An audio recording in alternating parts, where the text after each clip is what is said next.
সগীরা কবিরা, জেনে না জেনে, ইচ্ছায় অনিচ্ছায়, শিরকি বেদাতি সব গুনাহ করেছি। আল্লাহ, আকাশের নিচে জমিনের উপরে আমার চেয়ে বড় গুনাহগার আর কেউ নাই।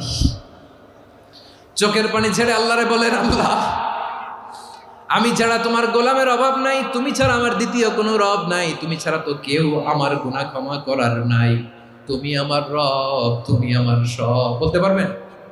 এই তাকরীর আমার পটুয়াখালীর ভাইয়া, এই স্বীকৃতিটা দেখতে আল্লাহ বড্ড ভালোবাসে, কারণ আমরা সবাই গুনাহগার। আমরা সবাই কি? বিশ্বনবী বলেন, কুল্লুকুম খাত্তাউন, বানি আদম, তোমরা সবাই পাপী। সবাই কি? সবাই পাপী। আমরা সবাই পাপী। আপন পাপের বাটখারা দিয়ে অন্যের পাপ মাপি। আমরা যে পাপী এটা ভাবতে মনে চায় না কারো, খালি অন্যের পাপ দেখি আমরা। এটা ভুল। ওর এই পাপ, ও পাপী, ও জালেম, ও জাহান্নামী, এরকম একটা টেন্ডেন্সি। আমার যে কি হালাত এটার খেয়াল নাই। খেয়াল করতে হবে যে আমি সবচেয়ে বড় পাপী।